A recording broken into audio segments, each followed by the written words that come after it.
Pamphlet print हुए थे उसमें पढ़ा होगा कि कल यहाँ पर श्री राधा रसिक बिहारी भागवत परिवार 1.25 करोड़ हनुमान चालीसा के पठन पाठन का संकल्प लेगा। 1.25 करोड़ ही क्यों, और कल ही क्यों, और हनुमान चालीसा ही क्यों, इसके बारे में विस्तार से कल बताएंगे। लेकिन इसके समय में थोड़ी सी तब्दीली की गई है, बदलाव किया गया है, क्योंकि सुबह जो मुख्य यजमान होते हैं और जो लोग पूजा के दर्शन करने के लिए आते हैं उनको यहाँ 10:30 बज जाते हैं। इस करके यह कार्यक्रम सुबह 10 से 11-12 के बीच में नहीं होगा। यह कार्यक्रम शाम को 4 बजे से रखा है, कथा से 1 घंटा पहले। ठीक है,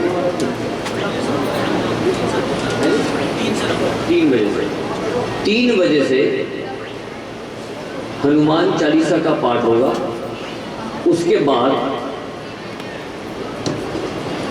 यह संकल्प पत्र है, इसमें हम अपना नाम, पता, फ़ोन नंबर आदि लिखेंगे कि हम प्रतिदिन कितना हनुमान चालीसा का पाठ करेंगे। संक्षेप में मैं इतना सा बता देता हूँ कि किस प्रयोजन से ये हो रहा है। हमारे समाज में हम सभी बोलते हैं गौ माता की जय हो, गौ माता की सेवा हो। आज जो लोग कल्याण पढ़ते होंगे, आप सभी लोग कल्याण, किसी ने सुना है गीता प्रेस की पत्रिका निकलती है कल्याण। कई दिन से हम देख रहे हैं भागवत, इस जो अपनी देवी भागवत कथा चल रही है, कुछ प्रसंग नए आपने सुने हैं। नए आपको इसलिए लग रहे हैं क्योंकि यह कथा गूढ़ है। श्रीमद् भागवत हम सभी कई बार सुन चुके हैं, देवी भागवत के विषय गूढ़ हैं, पहली बार में समझ नहीं आएगी। मेरा आप सभी से एक निवेदन है, 300-400 रुपये का इसका एक शुल्क जाता है गीता प्रेस का। यह पत्रिका 400 रुपये की है लगभग, जो इसका वार्षिक शुल्क है। और गीता प्रेस की पुस्तकें आप अवश्य पढ़ें। सब कुछ नहीं ले सकते हैं तो कृपया कल्याण जरूर लगा लें। और गीता प्रेस की इस पुस्तक के माध्यम से आपको वर्ष में एक बार विशेषांक मिलेगा, जिसका गो अंक आपको मार्केट में अवेलेबल है। गीता प्रेस की किसी भी दुकान से ले सकते हैं। अंकित जी बस 2 मिनट हो गए, 2 मिनट प्लीज, केवल 2 मिनट, मैं ज़्यादा समय नहीं लूँगा। विश्वविख्यात ट्रस्ट है राष्ट्रीय गौ सेवा मिशन। हमारा प्रयास है, कल इस राष्ट्रीय गौ सेवा मिशन के जो राष्ट्रीय अध्यक्ष हैं जगत गुरु श्री कृष्णानंद सरस्वती जी महाराज, वो हमारे मध्य शायद कल हो। इस समय वो पंजाब में हैं, मेरी उनसे बराबर रोज़ बात चल रही है, शायद कल हो। आदरणीय श्री कृष्णानंद महाराज जी ने, हम सभी ने उनके दर्शन करे हैं, नोएडा में गौर सिटी में कई बार आए हैं। कृष्णानंद महाराज जी ने संकल्प लिया है कि मैं राष्ट्र उत्थान और गौ कल्याण के लिए 1008 करोड़ हनुमान चालीसा का पाठ करवाऊंगा।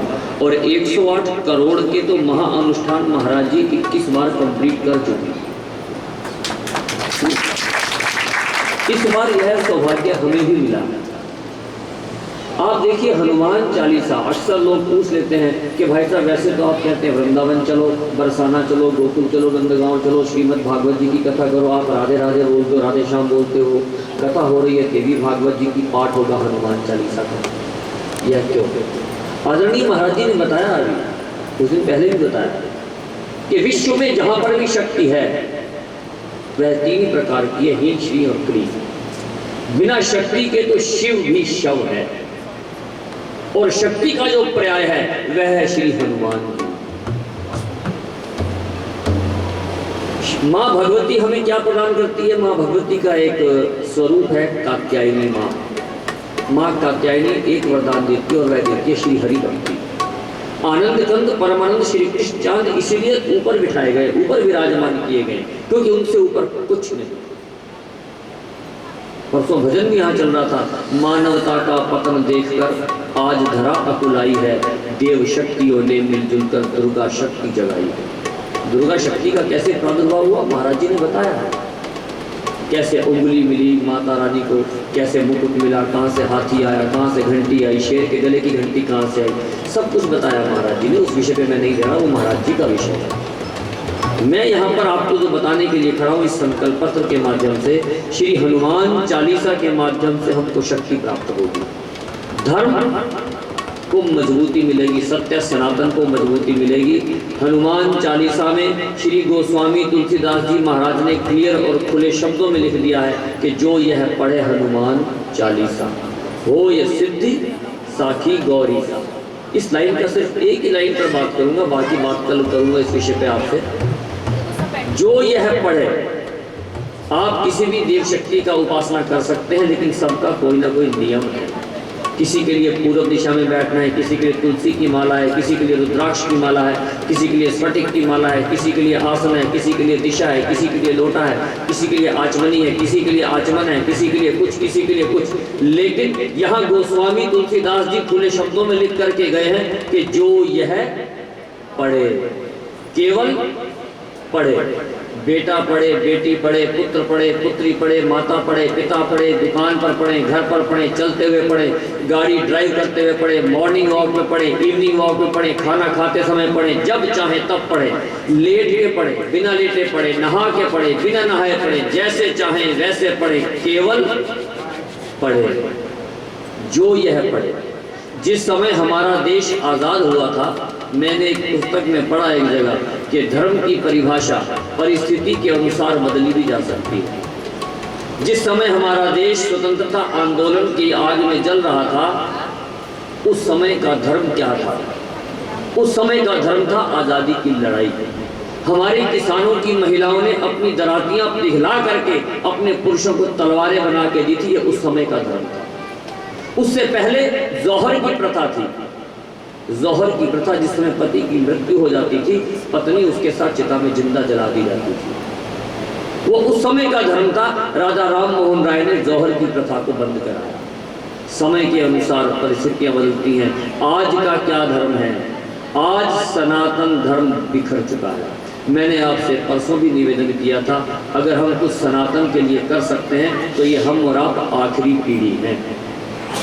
सनातन को अगर एकजुट करना है तो हमें शक्ति चाहिए। शक्ति अगर हमें चाहिए तो वो हनुमान जी देंगे। हनुमान जी हमें शक्ति प्रदान करेंगे और उस शक्ति का प्रयोग होगा। क्या प्रयोग होगा? आप यह संकल्प पत्र भरेंगे। इस संकल्प पत्र के आगे आपका नाम, आपका फ़ोन नंबर, आपका एड्रेस, आपका व्हाट्सएप नंबर होगा। आपको तो भरना ही भरना है। प्रचुर मात्रा में ये वृंदावन से पहुँचे हैं हमारे पास। आप अपने परिवार के लिए भी लेकर जाएं, अपने बच्चों के लिए भी लेकर के जाएं। हनुमान चालीसा में गोस्वामी जी ने हर समस्या का समाधान लिखा है। अगर कोई घर में बीमार है तो नासै रोग हरे सब पीरा। अगर कोई संकट आ गया तो संकट ते हनुमान छुड़ावे, मंत्रम वचन ध्यान जो लाला। हनुमान जी संकट से बचाते, छुड़ाते हैं, बचाते नहीं। छुड़ाने का मतलब हमेशा के लिए छुड़ा दिया। आपके घर में छोटे बच्चे हैं, आपके बच्चे पढ़ने वाले हैं, उसमें क्या है? विद्यावान गुणी अति चातुर, राम काज करिबे को आतुर। घर घर में हनुमान चालीसा होना चाहिए। हमें बड़ा दुख होता है जब हम किसी के घर में जाते हैं तो हम अपने बच्चों से कहते हैं, बेटा अंकल को पोएम सुनाओ। बच्चा सुनाता है जॉनी जॉनी यस पापा। और हम जब उनके घरों में जाते हैं तब हम बड़े गर्व से कहते हैं, भाई साहब असल में हमारे बच्चे ना कॉन्वेंट में पढ़ते हैं। मेरे बच्चे भी कॉन्वेंट में पढ़ते हैं, आपके भी कॉन्वेंट में पढ़ते हैं, लेकिन उन लोगों के बच्चे भी कॉन्वेंट में पढ़ते हैं। और उन बच्चों के कॉन्वेंट में पढ़ने का मतलब यह नहीं कि उनको अपनी हरी किताब और उर्दू और फारसी पढ़नी ना आती हो। उन्हें कलमा भी आता है, उन्हें अशरफुल अखलुकात भी आता है, उन्हें सब कुछ आता है। वो अरबी भी जानते हैं, फारसी भी जानते हैं। जब उनके घर में कोई मेहमान जाता है तो बोलते हैं, बेटे खाला आइए, उनको सलाम करो। और हम क्या बोलते हैं? इन्हें जॉनी जॉनी यस पापा बोलो, बेटा गुड मॉर्निंग बोलो, हाय बोलो, हेलो बोलो। हमारे बच्चों को हनुमान चालीसा, तो क्या मैं संस्कृत की तो क्या बात करूं, उनको ठीक से हिंदी पढ़ना नहीं आता। एक प्रयोग करके देख लीजिए, अपने बच्चे को एक ब्लैंक पेपर दीजिए और उसको बोलो, बेटा घर का राशन लाना है, ग्रोसरी लानी है, जरा 4-5 आइटम लिखो। आप उसे बोलो चावल, दाल, आटा, मैदा, सूजी। वो चावल को कैसे लिखेगा? CHAWAL। वो च आटा डंडा व और ल नहीं लिखेगा। ये हमारे सनातन की स्थिति है। आप किसी को भी उपहार दें गिफ्ट दे, चाहे वह विवाह का दिन हो, बच्चे का जन्मदिन हो, कुछ भी हो, आप कुछ दें या ना दें, साथ में एक श्री रामचरितमानस या एक हनुमान चालीसा जरूर दें। गीता प्रेस का दें, गीता प्रेस के ग्रंथों का कलेक्शन करें। हमारी सनातन की गीता प्रेस, मुझे याद है आदरणीय बाबूजी माता जी बैठे पुराने पाठक हैं गीता प्रेस के फाउंडर हैं श्री स्वामी रामसुख दास जी और श्री हनुमान प्रसाद पोद्दार जी। रामसुख दास जी का प्रवचन मैंने सुना वहाँ पर गीता प्रेस से। रामसुख दास जी के साथ एक भाई साहब आए थे, उन्होंने एक बहुत सुंदर भजन गाया था, धन्य हमारा भारत देश, धन्य धन्य है गीता प्रेस। वो भजन की लाइन मुझे आज भी याद। स्वामी रामसुख दास जी ने अपना जीवन गीता प्रेस के लिए समर्पित कर दिया। हमें गीता प्रेस को चंदा देना चाहिए, हमें गीता प्रेस के ग्रंथ खरीदने चाहिए, बांटने चाहिए। हमें सारे अपने शास्त्रों का नाम तक नहीं पता, बांटने चाहिए। कब बांटेंगे हम? जब यह लुप्त हो जाएंगे।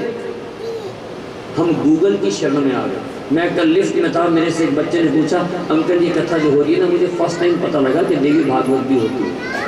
बच्ची कौन थी? ये प्रीति जी बैठी है, इनकी बच्ची थी, अभी यहीं बैठी थी पीछे। मेरी बात तो ये, उससे आप पूछ सकते हैं, नाम लेकर के बोल रहा हूँ ताकि आप उस बच्चे से, उसकी माँ यहाँ बैठी है, आप पूछ सकते हैं, कोई झूठ की बात नहीं कह। मुझे बड़ी खुशी हुई। मैंने उसको बोला, मैंने कहा बेटा कभी कभी गूगल पे जाके ना इन कथाओं को भी डिटेल में पढ़ो, क्योंकि महाराज जी के पास समय की मर्यादा है, डिटेल में नहीं बता सकते। उसका जो मूल पाठ आदरणीय महाराज जी यहाँ से कर रहे हैं, मूल पाठ भी चल रहा है, दुर्गा सप्तशती का पाठ चल रहा है, माँ देवी भागवत के पूरे 18,000 श्लोकों का यहाँ से पाठ हो रहा है, केवल और केवल हमारे आपके समाज के और इस राष्ट्र के उत्थान के लिए। बोले सत्य सनातन धर्म की। सनातन धर्म को अगर बचाना है तो हमें हनुमान जी की शरण में आना है। सनातन धर्म को अगर बचाना है तो हमें भागवत की शरण में आना है। हमें वृंदावन की ओर चलना पड़ेगा, हरिद्वार की ओर चलना पड़ेगा। हम कुछ समय अपने राष्ट्र को दें। वो लोग अक्सर कहते हैं ये भाई साहब बहुत अच्छे हैं, इनको किसी से कुछ लेना देना नहीं, ये अपने काम में मस्त रहते हैं, सुबह ऑफिस जाते हैं, शाम को आ जाते हैं। अरे जिसको किसी से कोई मतलब ही नहीं, मैं उसे मतलब ही कहता हूँ। जिसको किसी से मतलब ही नहीं, कोई जी रहा है तो, मर रहा है तो, कथा हो रही है तो, भागवत हो रही है तो, रामचरितमानस हो रही है तो, श्री राधा रसिक बिहारी भागवत परिवार, भागवत परिवार के सदस्यों के यहाँ घर घर गली गली जाकर निःशुल्क श्री रामचरितमानस का पठन और पाठन कर रहा है। किस लिए हो रहा है? इसलिए हो रहा है कि लोगों को रामचरितमानस पढ़ना आए। रामचरितमानस तुलसीदास जी ने इस ग्रंथ का नाम क्यों रखा? श्री रामचरितावली भी तो रख सकते थे। इसलिए रखा कि श्री राम के चरित्र को अपने मानस में उतारने की कला को रामायण कहते हैं।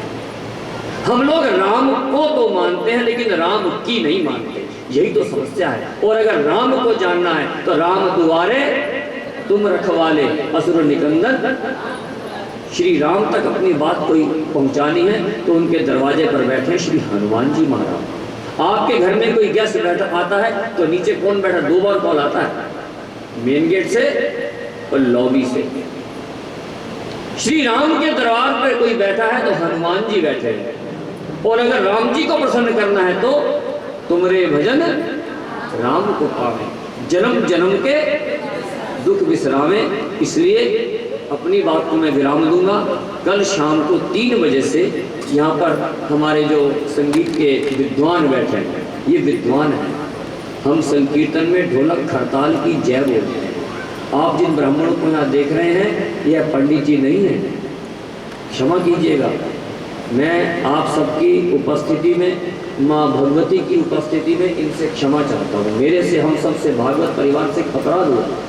यह तपस्वी ब्राह्मण एसी में नहीं सोते, फ्लैट नंबर 830 में जाके देख सकते हैं। हमको पता नहीं चला कि इनके रूम का पंखा खराब हो गया। 3 बजे उठ जाते हैं, 3 बजे। मैंने कहा पंडित जी नीचे आप 7 बजे आ जाते हो पूजा करने के लिए, आप 3 बजे क्यों उठते हो? कहते हैं जी हम 7 बजे से 10-11 बजे तक जो पूजा करते हैं वह तो हमारी ड्यूटी है। हम आत्म कल्याण के लिए भजन कम करेंगे, 3 बजे उठना है, फलाहारी है, अब रात को कथा के बाद भोजन करेंगे।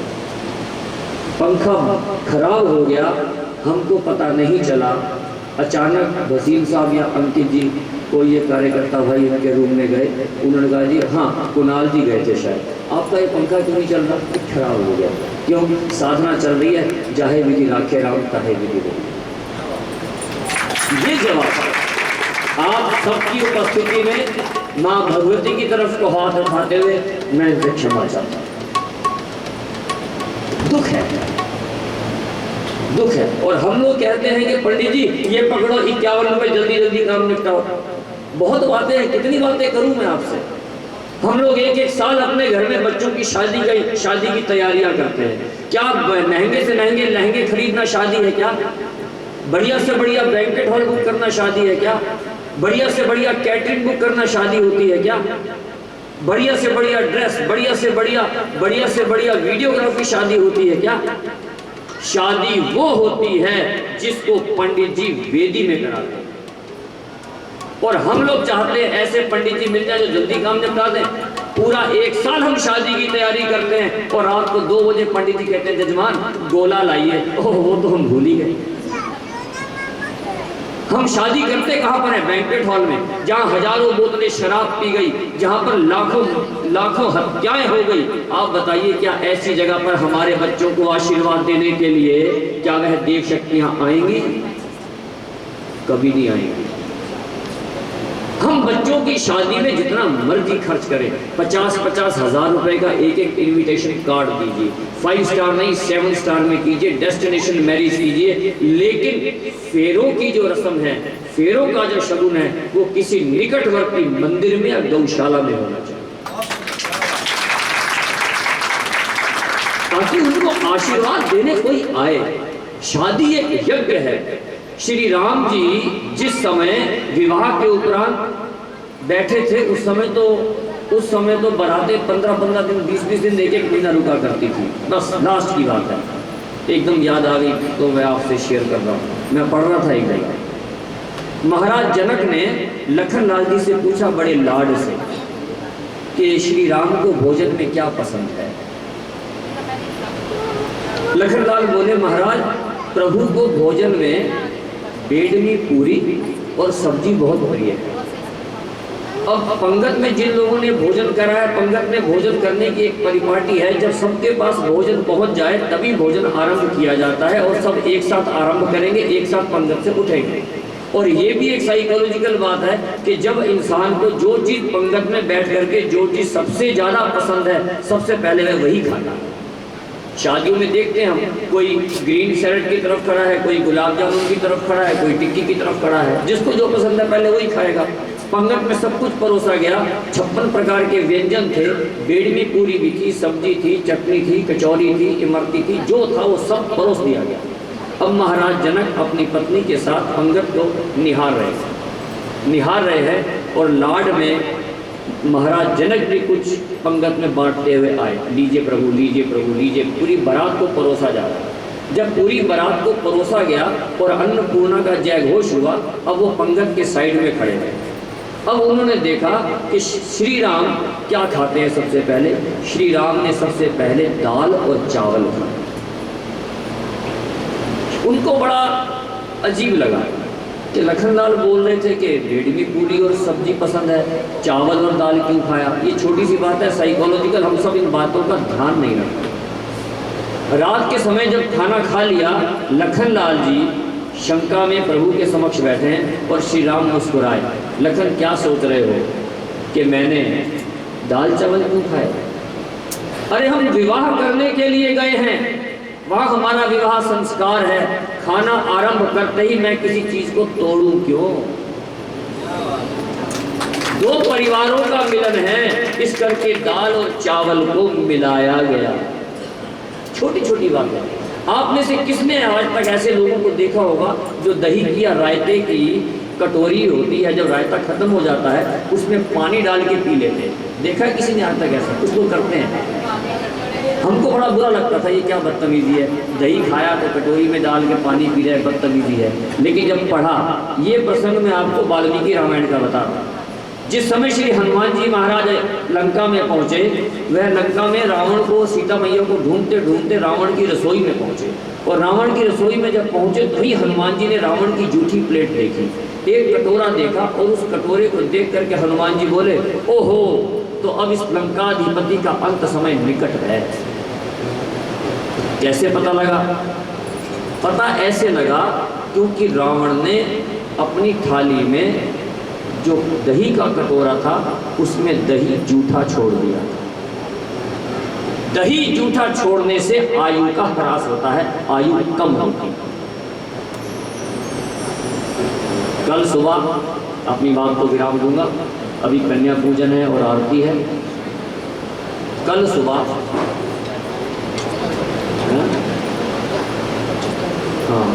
कल शाम को ठीक 4 बजे 3 बजे आप अपने बच्चों को लेकर ज़रूर आए, पति को लेकर ज़रूर आए, हमारे भाई अपनी पत्नी को लेकर ज़रूर आए। संकल्प पत्र आप भी भरे, भावना एक ही रखनी है, राष्ट्र निर्माण, अखंड भारत का निर्माण, हमारी ज्ञान व्यापी मस्जिद पुनः मंदिर बने। जो विवाद चल रहा है, हमारी श्री कृष्ण जन्मभूमि पुनः श्री कृष्ण को समर्पित हो, और हमारा अयोध्या का जो श्री राम मंदिर बन रहा है निर्विवाद तुरंत सकुशल संपूर्ण हो, राष्ट्र की उन्नति हो, परिवारों की उन्नति हो, समाज में सुख समृद्धि हो। इस भावना के साथ इस संकल्प पत्र को भरना है। और एक खास चीज़ प्रयास करें, अपने अपने घरों में गौ माता का दूध खुद भी पिए, बच्चों को भी पिलाएं। कल शाम को 4 बजे आपको यहाँ पर पाँव में घुंघरू बांधे हुए, पीठ पे दुशाला ओढ़े हुए, गले में माला धारण किए हुए आपको गौ माता के दर्शन भी होंगे। आप गौ माता की आरती कर सकते हैं, गौ माता को वंदन कर सकते हैं। अपने घर से गाय की एक रोटी अवश्य निकालें। यहाँ पर हमारा प्रयास चल रहा है कैसा कि ये बात कल बताने की थी लेकिन अभी बता रहा हूँ। वैसे हम लोग प्रयास में लगे हुए हैं कि गौर सिटी के आसपास हमारी कुछ लोगों से बात चल रही है कि वो यहाँ पर एक गौशाला खोले जिसमें केवल गौ माता ही हो, देसी गाय, और उनका दूध देने के लिए ताली तो आप बजाओगे जो ये बात आप सुनेंगे, आनंद आने वाला है। ये प्रयास है।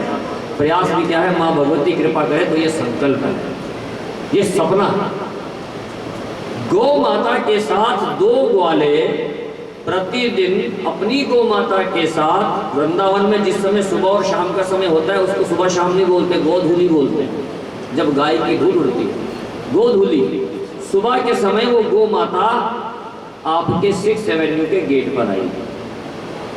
आप अपने सामने गौ माता को दोहता हुआ देखेंगे, प्योर दूध आपको मिलेगा। और अपने घर से निकलते समय आप या आपके बच्चे जब स्कूल बस में जाएंगे, भाई साहब ऑफिस जाएंगे, कोई कहीं भी घर से बाहर निकलेगा, दूध के साथ पहली रोटी गाय की, अपने हाथ से आप गौ माता को दूध अपने हाथ से गौ माता को आप वो रोटी खिलाएंगे। घर के लिए प्योर दूध लेकर के आए। कम से कम पिज़्ज़ा से, मोमो से तो थोड़ा सा उस खर्चे से तो बढ़िया हम प्योर चीज़ बच्चों को पिलाएं। ये हमारा प्रयास है। कल गौ माता के दर्शन भी करने हैं, अधिक से अधिक संख्या में पहुँचे, सबको लेकर आए। आइए कार्यक्रम को आगे लेके चलें। कल शाम को ठीक 3 बजे। और कल के जो मुख्य यजमान हैं मिलन विशाल अग्रवाल जी और प्रीति श्री संजय सिंह जी भाई साहब। जो भाई बहन पूजा में भाग लेना चाहते हैं सुबह ठीक 6:45 बजे इसी प्रांगण में मिलेंगे और शाम को 3 बजे हनुमान चालीसा संकल्प समारोह